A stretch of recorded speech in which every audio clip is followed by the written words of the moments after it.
암 치료 후 피부 부작용 관리에 대해서 금일 강의를 맡은 서울대학교 병원 피부과 문재웅입니다. 만나서 반갑습니다. 우리가 암 치료를 받으면 피부에 뭐 이렇게 피부가 약해진다 또는 피부에 뭐 염증이 생긴다고 이런 생각을 할 수 있는데 왜 그럴까요? 어, 전통적인 세포 독성 항암제들은 이제 우리 암세포, 이게 빠르게 분열하는 이 암세포를 파괴하는 특성이 있는데 우리 몸에는 이제 암세포뿐만 아니라 뭐 장점막 세포, 골수 세포, 그리고 피부 세포도 이제 빠르게 분열하는 세포입니다. 그래서 이들은 항암제에 서 쉽게 손상을 받습니다. 뭐 항암제는 이제 DNA 등 RNA에 어떤 손상을 주어서 이제 세포를 파괴시키는데 이런 것들이 이제 암세포뿐만 아니라 우리 정상세포인 피부 또는 뭐 입안에 있는 점막, 그다음에 골수 생식계 세포들에 영향을 미칩니다. 그래서 이런 것들이 이제 뭐 우리 몸에 영향을 미칠 수 있는데 중요한 거는 이런 부작용들은 항암 치료가 끝나면 사라지니까 이런 부작용이 생기더라도 조금 이겨내는 게 필요하겠습니다. 우리가 이제 암 치료를 받게 되면 이제 혈액 세포가 이제 좀 떨어지게 돼서 빈혈이 생기거나 이제 백혈구가 감소되거나 입술에 염증이 생기고 장점막에 손상을 받으면서 이제 토하거나 속이 안 좋게 되고 또 머리카락도 푸석푸석해지고 피부도 건조해지게 됩니다. 우리 전통적인 약물 항암 치료제들은 이렇게 뭐 알킬레이팅 에이전트 및 항대사 또는 뭐 유사 분열을 막는 약물 뭐 그런 다양한 약제 등이 있고 이런 것들은 뭐 이렇게 하는데 최근에는 이제 이런 전통적인 항암 약제 외에 표적 치료제 등이 많이 사용되고 있습니다. 이것들은 어, 특정 단백질만 공격해서 이제 암세포의 성장이라든지 분화를 막게 하는 그런 효과를 가지고 있습니다. 하지만 이게 이제 암세포에만 이 표피성장 수용체라 등이 발현하는 게 아니고 우리 피부에도 많이 이런 것들이 발현되고 있어서 피부 세포에 영향을 미치게 됩니다. 많이 쓰는 뭐 세투지맙, 제피티닙, 에루티닙 등이 있는데 대장암, 두경부암, 폐암, 췌장암, 혈액암 등에도 많이 사용되고 있습니다. 그래서 이런 약제가 암의 성장과 바람을 이렇게 막는데 어, 공교롭게도 피부에도 이런 부작용을 일으킬 수 있습니다. 뭐, 많이 알려진 이런 어떤 세포의 어떤 이런 신호 전달 경락 물질뿐만 아니라 혈관 생정 및 또는 다양한 그 어떤 면역 세포에도 이런 것들이 뭐 이렇게 관여되고 있습니다. 우리 피부 세포막을 이렇게 보면 여기에 이제 신호 전달을 이렇게 뭐 하는 리셉터가 있는데 이런 것들에 다양한 약제들이 사용되고 또 이런 어떤 신호 경로에 이런 약물들이 사용되는데 이런 것들이 다 이제 암 성장을 막는 효과를 가지고 있습니다. 한편으로는 이런 것들이 또 이제 피부에 손상을 일으키게 됩니다.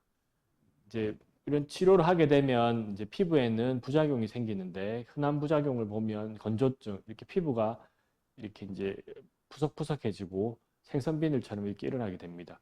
그리고 이런 것들이 심해지면 조금 검게 바뀌는 색소 침착이 일어나게 되고 머리가 빠지는 걸 느끼게 되고 손, 발톱에 염증이 생깁니다. 그리고 몸에 발진이 생긴다거나 이렇게 생기게 되어 있습니다. 뭐 이제 뭐 이런 EGFR 이니비터 등이 뭐 또 흔하게 일으키고 또 다양한 항암제들이 공통적으로 일으키는 것들은 이제 여드름 같은 발진을 일으키고 머리에 어떤 소변과 피부 건조증, 가려움, 손톱 주변 이상을 발생시키는데 우리 온몸에 사실은 이렇게 다 변화를 일으킨다 보면 되고 이런 발진들이 뭐 이렇게 몇 명한테만 일으키면 좋겠지만 많게는 45에서 100%까지 그러니까 이런 치료제를 쓰는 분들의 상당수 반수에서 발생하니까 흔하게 어, 경하든 좀 중하든 다양한 발진을 경험하게 되겠습니다. 그래서 이런 것들이 이제 당연히 생길 수 있으니까 초기에는 이제 보습제를 바른다거나 생활요법으로 좀 조심하시되 염증이 너무 심해서 암 치료를 이어가기 조금 힘들어지는 경우에는 피부과 선생님이나 항암 치료를 하시는 선생님과 상의를 해서 증상을 빨리 호전시키는 게 필요하겠습니다. 이런 구진 농포성 병변은 이렇게 이제 여드름형 발진이 이제 얼굴에도 생기고 머리에도 생기고 또 가슴 같은 데도 생길 수 있습니다. 또한 이렇게 홍반성 구진도 생기게 되고 그리고 실제 환자분인데 이제 치료한 지 한 2, 3주부터 코 주변과 턱 주변에 이렇게 농포가 이렇게 막 생겨서 오셨습니다. 이렇게 되면 이제 마스크를 쓰고 있을 때는 좀 가려지지만 이제 마스크를 벗거나 또 일상생활하기 좀 어려운 불편함이 있겠습니다. 어, 이런 논문에서 가져온 발췌한 사진인데 이렇게 보면 가슴에 이런 고름 물집이 이렇게 막 나타나는 것을 느끼게 되겠습니다. 어, 그 외에 흔한 부작용으로 수족 피부 반응이라고 손발바닥이 이제 붉어지면서 좀 딱딱한 느낌을 받게 되겠습니다. 이렇게 굳은 살 같이 이렇게 되면서 좀 통증도 느끼면서 각질도 많이 생기는 이런 변화가 공통적으로 많이 일어납니다. 실제 환자분인데 이게 주부 습진 이런 게 아니고 손발이 이렇게 붉어지면서 이렇게 껍질이 벗겨지고 이렇게 굳은 살이 생기게 됩니다. 이렇게 되면 초기에는 그냥 보습제를 사용하고 좀 조심하면 되는데 좀 진행되면 이게 물건을 잡기도 어려워지고 많은 불편감을 느끼게 되겠습니다. 또 뭐 이런 건조증이 심해지면서 피부에 이런 염증이 또 2차적으로 건조증이 심해지면 피부가 가려울 수 있습니다. 왜냐하면 피부 장벽이 손상되고 그런 반응을 또 가렵고 또 긁다 보면 세균 감염도 일어나게 되고 해서 다양한 피부 부작용을 경험할 수 있겠습니다. 이렇게 이제 실제 환자분인데 이제 겨울도 아닌데 이런 여름에 피부가 이렇게 쩍쩍 갈라진 걸 볼 수 있습니다. 그래서 공통적으로 피부 건조증이 많이 발생하게 되므로 평소보다 보습제를 꾸준히 사용하는 게 필요하겠습니다. 손톱 주변에도 이렇게 출혈이 생기는 것부터 고름이 생기거나 이렇게 손톱이 손톱바닥으로 떨어지는 이런 조갑박리증이 흔하게 생깁니다. 이렇게 되면 이제 손톱이 떨어질 수가 있기 때문에 항암 치료 중에서는 손톱 관리를 잘 하셔야 되겠습니다. 손톱 주변이 내성발톱성 변화가 와서 염증이 생기게 되고 또 실제 환자분인데 없던 내성발톱성 변화와 주변의 염증 때문에 유가조직이 생긴 걸 볼 수 있습니다. 이런 경우 걷기가 좀 불편하실 정도로 좀 통증이 있을 수 있겠습니다. 두피에서도 이제 탈모가 있고 또는 모발이 푸석푸석해지고 머리 안에도 염증이 생기면서 이런 딱지가 생길 수 있겠습니다. 초기에는 이런 조그마한 물집이 고름이 생기게 되고 조금 이제 뭐 이분도 치료 후 한 달 정도 된 환자분인데 머리 안에 이런 다양한 고름 물집이 생긴 걸 볼 수 있고 이런 것들을 방치하게 되면 조금 심한 각질과 탈모가 생길 수도 있겠습니다. 이런 그 증상을 이제 우리가 그레이드 1 이렇게 1단계로 아주 경한 단계부터 좀 중등도, 3 정도 되면 조금 심하다. 그 4, 5는 이제 아주 심한 정도를 얘기하는데 보통 1, 2, 3에서 이렇게 환자분들을 분류하게 되겠습니다. 실제 치료 사례를 몇 개 보면 환자분은 항암 치료 후 얼마 안 돼서 얼굴에 이렇게 갑자기 고름 물집이 생겼습니다. 여드름 젊은 여성, 그러니까 우리가 여드름 날 나이도 아닌데 얼굴에 이렇게 고름 물집이 생기게 되고 실제 이 고름 물집을 검사해 보면 세균은 잘 관찰되지 않습니다. 그래서 이게 다른 분한테 전염이 되거나 이런 건 아닌데 본인한테 없던 어떤 이런 고름이 생기는 이런 부작용을 경험하게 됩니다. 보통 1, 2, 3단계로 나누는데 환자분 같은 경우 2단계 또는 조금 심하면 3단계까지 이렇게 볼 수도 있겠지만 되겠고 이런 경우에는 이제 물론 세안을 열심히 하거나 또는 피부를 좀 잘 진정하면서 팩을 하거나 이렇게 관리할 수도 있지만 이 정도 심하면 이제 피부과를 방문해서 또는 이제 항암 치료 받으시는 선생님으로부터 약물 치료를 좀 하게 되면 치료 후 한 2, 3주 정도 뒤를 보면 이제 많이 가라앉은 걸 알 수 있습니다. 이 정도 되면 이제 화장도 할 수 있고 점차 이런 게 약간 남아 있더라도 일상생활을 가능하게 할 수 있겠습니다. 손발에 이런 반응도 약을 쓰면 계속 생길 수밖에 없는데 너무 심한 경우에는 그 항암제의 어떤 약의 용량을 줄이거나 또는 잠깐 끊는 경우도 발생합니다. 하지만 그렇게 하기 힘든 경우가 대부분이고 실제 항암 치료는 지속해야 되기 때문에 이런 경우에는 도포제라든지 국소 도포제를 쓰게 되면 좀 빨리 좋아질 수 있고 좀 심한 경우에는 단기간 약을 복용하기도 합니다. 기본적으로 보습제를 잘 사용해야 되는 것은 당연한 방법이고요. 그래서 이 환자분도 조금 치료하고 이렇게 손이 좀 많이 좋아진 걸 볼 수 있고 이렇게 되면 이제 항암 치료를 지속할 수 있겠습니다. 손발톱 주변 염증도 이렇게 고름이 자꾸 생기고 걷기가 힘든데 이렇게 방치하면 항암은 항암이고 또 이렇게 일반적인 보행도 어렵기 때문에 조금 치료가 필요하겠습니다. 이런 경우는 이제 국소 도포제, 약제를 도포하게 되면 항생제 연고 및 항염증 연고를 도포하게 되면 이렇게 조금 좋아지는 경과를 볼 수도 있겠습니다. 잘 안 낫는 경우에는 이제 조갑을 조금 잘라주는 시술이 필요할 수도 있겠습니다. 이렇게 이제 건조증이 심한 경우에는 다른 약은 없습니다. 환자분이 보습제를 잘 발라서 본인의 피부를 부드럽고 윤기나게 열심히 노력하는 게 기본이겠습니다. 그렇게 해서 안 되면 이제 피부과를 방문해서 약제 처방을 받아야 되겠습니다. 반드시 병원에 가야 할 경우가 있는데 이게 항암 치료 중에 이 피부에 발진이 생겼는데 갑자기 전신에 이렇게 발진이 너무 심하게 광범위하게 생기고 가려움증도 심하면서 이렇게 많이 퍼지면서 열, 오한, 이렇게 전신 증상이 이렇게 동반되는 경우에는 많이 심해질 수 있어서 피부과를 조만간 또는 항암 치료하는 선생님을 방문하는 게 필요하겠습니다. 또 중요한 증상으로 눈이나 입술 또는 피부에 물집이 생기면서 이게 피부가 약간 벗겨지는 증상, 눈이 빨개지거나 입술에 이제 물집이 생기는 이런 증상은 조금 심한 피부 발진, 약물 발진의 그 소견이기 때문에 너무 방치하지 말고 바로 병원을 방문해서 상의해야 되겠습니다. 우리 암 치료 중에는 이 피부 발진이 이제 거의 반수 이상 발생하는데 이제 피부과 진료, 그러니까 치료가 필요한 정도부터 아주 경한 피부 건조증 및 약간의 염증 소견부터 이렇게 다양하게 발생하게 되어 있습니다. 그럼 이런 피부 발진이 없으면 좋겠지만 이게 반드시 나쁜가 이런 의문을 가질 수 있는데 일부 이게 대규모 연구는 아니지만 연구들을 이렇게 문헌을 이렇게 좀 모아서 보고한 걸 보면 항암 치료 중에 발생하는 피부 부작용을 이렇게 봤을 때 이것들이 어떤 약제 치료의 어떤 효과에 어떤 마커로서 할 수 있다. 아직은 이제 대규모 연구는 필요하지만 현재까지의 어떤 소규모 연구들을 볼 때 약제 치료에 도움이 되는 어떤 증상일 수 있다는 말들이 있습니다.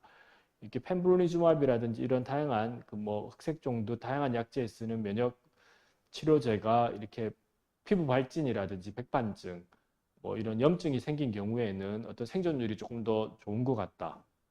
또 이런 어떤 탈모라든지 어떤 손발바닥에 어떤 홍반이 생기는 수족 증후군 또는 손발톱에 염증이 생긴 경우에 이게 전반적인 생존율이라든지 그 질병의 관해 기간을 더 길게 하는 것과 연관이 있다는 보고가 있습니다. 이런 한 연구에서는 이 흑색종 환자분들, 전이성 흑색종 환자분들에게 약제를 치료했더니 백반증이 발생한 환자분들을 이렇게 볼 수 있습니다. 그래서 이런 경우에 오히려 치료 효과가 조금 더 반응이 안 생긴 분에 비해서 좀 좋았다는 보고 등이 있어서 우리가 항암 치료 중에 어떤 피부 부작용이 발생하는 게 물론 불편하지만 이 약제가 몸에 들어와서 조금 효과를 보고 있겠구나 이렇게 하면서 조금 긍정적으로 바라보는 시선도 필요하겠습니다. 대부분 발생하는 게 가장 흔한 게 건조한 피부부터 시작되는데요. 그래서 피부는 보습제를 충분히 자주 발라줘야 됩니다. 그래서 또 장기간의 목욕은 오히려 피부를 건조하게 할 수 있어서 한 3분에서 5분 내외 짧게 하시는 게 좋겠고 때를 미는 거는 별로 좋지 않습니다. 이게 각질이 생긴다고 때를 벗겨내면 더 약해지니까 가급적 때는 밀지 말고 적절한 실내 습도를 유지하는 게 좋겠습니다. 그리고 보습제는 이제 아기들한테 많이 발라주게 되는데 사실 아기들은 어른에 비해서 피부가 훨씬 더 좋습니다. 우리가 이런 항암 치료를 받는 이제 고령의 환자분들이 훨씬 피부가 약해졌으니까 보습제를 잘 쓰는 게 필요하겠습니다. 손발톱이 쉽게 잘 부러지는데 이제 우리 손톱은 이제 너무 길면 또 외상에 취약하기 때문에 일주일이나 2주일에 한 번씩 잘 자르는 게 필요하고 일부러 뜯어내는 건 하면 안 되고 손톱 보습제 같은 것도 이제 우리 인터넷이라든지 약국에 파니까 바르면 또 보호에 도움이 되겠습니다. 음료수 캔 같은 걸 따면 손톱이 약해진 상태에서 떨어질 수 있기 때문에 음료수 캔을 따는 건 별로 좋지 않고 그리고 설거지라든지 물일을 많이 하게 될 수도 있는데 주부분들은 너무 장기간에 물에 접촉해 있으면 손톱에 균이 또 들어갈 수도 있고 또 염증에 취약할 수 있으니까 주부 습진을 주의해야 되겠습니다. 피부는 이제 부드러운 소재가 좋고 너무 꽉 끼는 옷을 입으면 피부에 자극이 될 수 있습니다. 그래서 부드러운 옷을 입는 게 좋겠고 물수건으로 하면 안 되느냐 이렇게 할 수 있는데 물수건은 오히려 또 피부를 건조증을 유발할 수 있고 이게 자극이 돼서 화학약품이 또 묻어 있는 경우도 있어 습진을 유발할 수 있습니다. 그래서 꼭 필요한 경우를 빼고는 너무 물수건으로 문질러 닦는 건 좋지 않겠습니다. 자외선 노출을 피하는 게 좋은데 이게 이제 피부암이라든지 노화 예방뿐만 아니라 우리 항암 중에는 피부 염증이 잘 생기시기 때문에 이게 염증이 생기고 나면 과색소 침착, 검게 바뀌는 변화를 많이 볼 수 있습니다. 따라서 자외선 차단제를 조금 바르거나 또는 이런 양산을 쓴다거나 모자를 쓰는 게 이제 얼굴이 나중에 항암 치료하고 나면 내 얼굴이 너무 검어졌다 이렇게 하시는 분들이 있는데 그런 것들을 조금 막는 데 도움이 될 수 있겠습니다. 그래서 외출하기 15분 전에 바르는 게 좋겠고 자외선 차단 지수는 30, SPF 30 이상이 좋다고 돼 있고 한여름에는 이제 한 두세 시간 간격으로 더 빠르는 게 도움이 된다고 하겠습니다. 너무 높은 뭐 그게 꼭 필요한 건 아니고 본인이 발랐을 때 착용감이 좋은 제품으로 쓰시면 되겠습니다.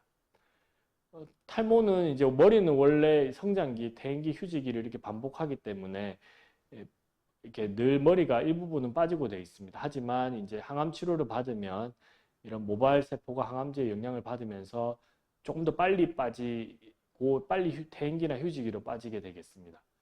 그래서 이제 우리 뭐 머리털뿐만 아니라 눈썹, 속눈썹, 또 겨드랑이, 코털, 잇몸까지도 빠질 수 있고 일부 과거에 사용되던 전통적인 항암제 중에서는 완전 탈모를 일으킬 수도 있는데 대부분의 항암제는 이제 항암 치료 2, 3주부터 머리를 약간 빠지기 시작해서 2개월쯤 좀 심하고 그리고 나중에 항암 치료가 끝나면 머리가 대부분 다시 날 수 있습니다.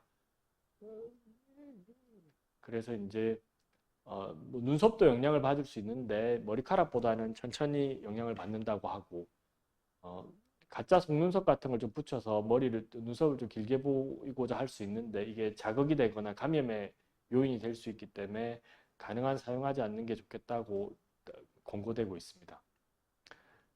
머리가 이제 탈모뿐만 아니라 또 2, 3주 정도 지나면 머리에 약간 화끈거림, 가렵거나 이런 느낌이 있을 수 있는데 이런 증상은 이제 머리에 이제 보습제를 바르거나 머리를 너무 자주 감지 않는 그런 것도 이제 염증의 요인이 되기 때문에 한 2, 3일에 한 번씩 좀 잘 깎고 또 머리카락이 너무 긴 경우에 좀 자르고 나면 좀 좋아진다는 보고도 있고 필요한 경우에는 약제를 좀 도포하면 빨리 좋아지게 되겠습니다. 나는 이게 탈모가 조금 항암 치료 중에 이렇게 있으면 나는 머리가 완전히 빠지지 않을까 걱정이 될 수 있는데 하지만 이게 세포가 다 죽는 게 아니고 머리를 만드는 세포는 남아 있습니다. 그래서 항암 치료가 종료된 뒤에 한 2, 3개월 지나면 대부분의 머리카락이 자라기 시작합니다. 처음 머리카락이 똑같을 수도 있고 일부에서는 머리카락 굵기가 조금 가늘다고 느끼거나 또는 곱슬머리가 약간 되어 있거나 좀 성질이 바뀌는 경우도 있습니다. 이제 아주 소수의 환자들, 대부분은 아니고 소수의 환자에서는 머리숱이 좀 줄어들거나 완전 탈모가 생기기도 해서 이런 경우에는 그 탈모 치료가 필요할 수도 있겠습니다. 항암 치료 중에 머리가 너무 많이 빠진다 이런 경우에는 전문의 선생님하고 상의를 하는 것도 도움이 되겠습니다. 머리 빗질 안 빠지는 것 같아서 이제 빗질을 안 할 수도 있는데요. 하지만 어차피 빠질 머리는 빠지게 돼 있습니다. 그래서 너무 푸석하거나 엉키면 더 안 좋기 때문에 빗살이 너무 촘촘하지 않은 빗살이 적은 부드러운 빗을 사용해서 머리를 빗으셔도 되겠습니다. 머리를 너무 또 안 감으면 머리에 이제 하이진이 별로 안 좋아져서 위생이 별로 안 좋아질 수 있기 때문에 한 이틀에 한 번 정도 감으면 되겠고 두피에도 보습제를 바를 수 있는 도습제가 있거든요. 그래서 보습제를 도포하는 게 머리 염증이 생기는 걸 좀 막을 수도 있겠습니다. 두피 전용 보습제를 쓰셔도 되고 몸에 바르는 보습제가 머리에 발라도 크게 문제가 없다고 생각하기 때문에 조금 각질이 많거나 좀 불편한 부위는 보습제를 그냥 머리에도 바로 바르셔도 무방하다고 생각합니다. 가려움이 생길 수 있는데 대부분 건조증이 생기면서 생기기 때문에 보습제를 자주 사용해서 초기에는 피부 보습력을 기르도록 해야 됩니다. 높이도록 해야 됩니다. 그리고 긁으면 더 많이 가렵기 때문에 긁지 않도록 노력해야 되고 가급적 시원한 게 좋고 못 참을 정도가 되면 당연히 이제 전문의 선생님하고 상의하고 바르는 치료제나 경구제를 처방받아야 되겠습니다. 어떤 보습제가 좋으냐라는 의문이 있을 수 있는데 요즘 나오는 보습제들은 다 수분 효과와 밀폐 효과가 다 좋고 그 다음에 이게 너무 끈적해도 안 좋기 때문에 본인이 사서 발랐을 때 발림성이 좋은 거를 자주 발라주는 게 좋겠습니다. 고가라고 반드시 좋은 건 아니라서 일반적으로 많이 쓰시는 제품으로 쓰셔도 무방하겠습니다. 조금 끈적한 게 조금 더 이제 손발이라든지 이런 데는 좀 더 효과적이긴 하지만 너무 끈적하면 또 불편하기 때문에 적절한 제품으로 쓰면 되겠고 화장을 해도 되나요? 이렇게 물을 수 있는데 물론 화장에는 그 뭐 화학물질이 들어있을 수 있어서 너무 두껍게 하는 건 안 좋을 수 있습니다. 하지만 이게 발진이 너무 심하게 생기지 않은 경우에는 이제 사회생활을 해야 되기 때문에 화장을 해서 본인의 정신건강 및 사회생활을 영위하는 게 중요하기 때문에 그 자체는 문제가 없다고 생각됩니다. 너무 두껍게 하면 좀 피하는 게 좋겠고, 당연히 클렌징은 신경 써서 해야 되겠습니다. 1단계는 이제 클렌징 크림을 해서 잘 마사지를 하고, 그 다음에 클렌징 폼으로 잘 씻은 다음에 미지근한 물 또는 찬물로 씻는 게 뜨거운 물보다는 조금 더 낫겠습니다. 우리가 이제 항암 치료 중에 이제 그 몸과 마음이 피폐해질 수 있는데 피부는 이제 우리 외적으로 이렇게 통해 있고 다른 사람들과 직접 소통하는 이런 어, 자기 아주 가장 이렇게 노출되는 그런 기관입니다. 그래서 이제 뭐 남자로서 여자로서 피부를 건강하게 유지하고 자신감 있게 하는 게 중요한데 이런 어떤 뭐 화장품 회사의 캠페인처럼 뭐 이렇게 피부를 이렇게 화사하고 건강하게 항암 치료 중에 이렇게 유지하는 게 어, 암 치료를 지속하는데 중요한 그런 요인이 될 수도 있겠습니다. 그래서 정리하면 항암제 피부 반응은 이제 항암제의 종류 뭐 이렇게 또는 개인의 어떤 특징에 따라서 여러 가지 피부 반응이 발생할 수 있습니다. 가려움증도 생길 수 있고 막 보여드렸던 건조증 또는 여드름 같은 발진 그리고 홍반 발진, 손발톱 그다음에 탈모가 생길 수 있습니다. 중요한 거는 대부분 항암 치료를 중단하면 좋아지기 때문에 이제 암 치료를 끝까지 잘 받으시고 나면 이런 증상등이 없어지기 때문에 조금 긍정적으로 생각하는 게 좋겠고 이게 이제 치료 중에 너무 불편해서 암 치료를 계속하기 어려운 경우에는 피부과 진료를 해서 빨리 피부를 좋아지게 만들고 암 치료를 지속하는 게 필요하겠습니다. 이제 아까 보여드린 것처럼 이런 항암 치료 중 피부 부작용 및 탈모 같은 거나 다른 이런 소견들은 항암제가 열심히 암과 싸우고 있다는 증거일 수도 있습니다. 그래서 이런 것들을 이제 너무 부정적으로 생각해서 힘들어 하시지 마시고 건강한 내일을 위해 잠시 동안만 견딘다고 생각하시고 힘내시기 바랍니다. 네, 이상 경청 감사합니다.